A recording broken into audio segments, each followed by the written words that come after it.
这几天 A 股的表现简直让人瞠目结舌，我觉得有必要跟大家好好聊聊这个情况。先说说最近这波疯狂行情。国庆假期前的那个交易日， A 股市场简直就像打了鸡血一样。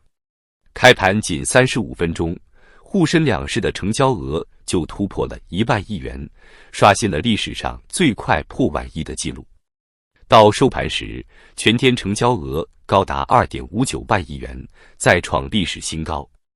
股指方面更是疯狂，上证指数暴涨 8.06%， 收于 3336.50 点，创下近1年新高。深证成指大涨 10.67%， 收于 10,529.76 点。创业板指、科创50、北证50指数均收涨逾 15%， 北证指数涨幅更是高达 22.84%， 同步刷新历史最好成绩。整个市场5330只股票上涨，只有可怜的8只个股下跌。这种全面暴涨的场面，说实话，我这个老股民都被吓到了。这波行情来得又快又猛，让很多人措手不及。有些人可能还在犹豫要不要入场，结果一看行情都傻眼了，这也太猛了吧。有网友调侃说，现在的 A 股简直就像武则天守寡，失去理智了。确实，这种疯狂程度让人不禁怀疑市场是不是已经失去理智了。更夸张的是，各种离谱的传言开始满天飞。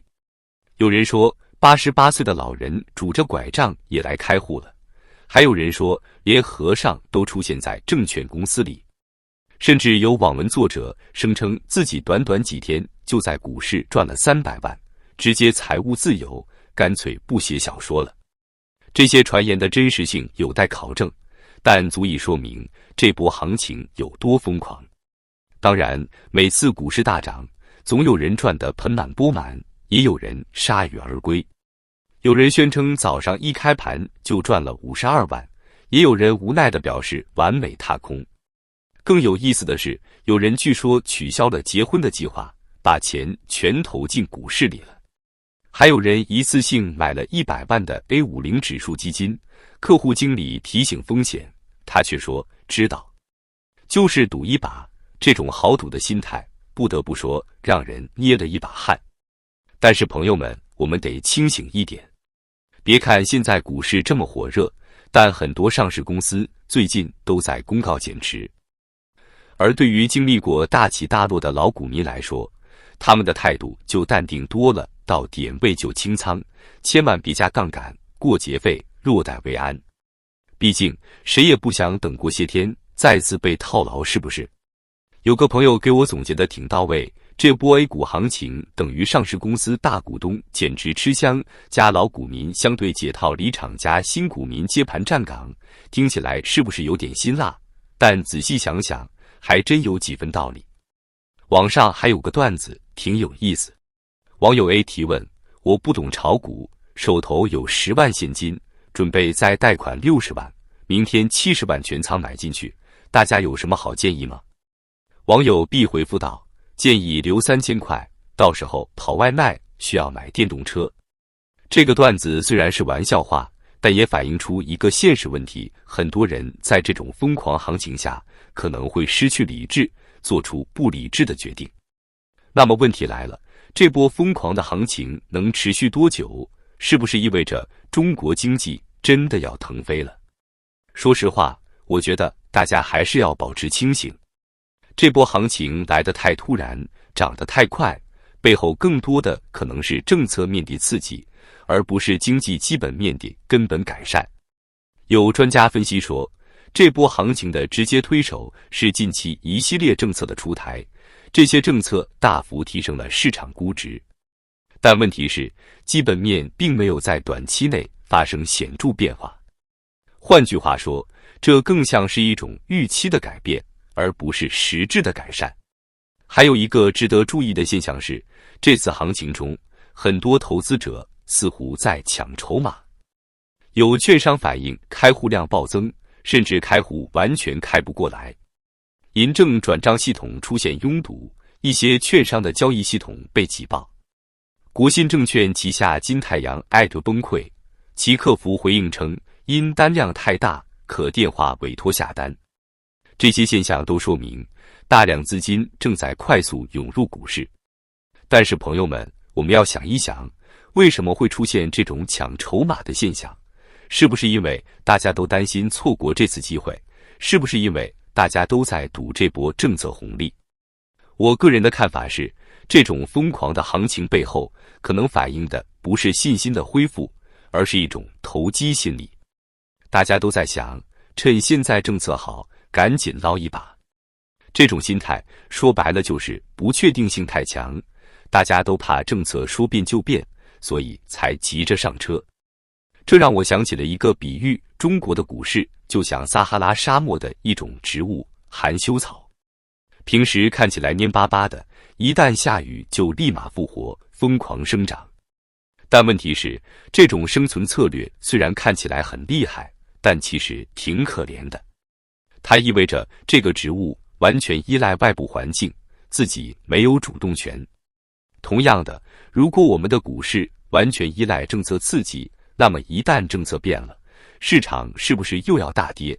这种大起大落对投资者来说真的好吗？更重要的是，这种疯狂的行情可能会给一些人造成错觉，以为只要跟着政策走就能赚大钱。但现实往往是残酷的，等热潮退去，留下的可能是一地鸡毛。有趣的是，这次股市大涨似乎也反映了中国社会的一些特点，比如越是处在社会底层的人，越容易相信中国科技已经遥遥领先全宇宙这样的说法。这可能是因为他们接触的信息相对有限，更容易被官方宣传影响。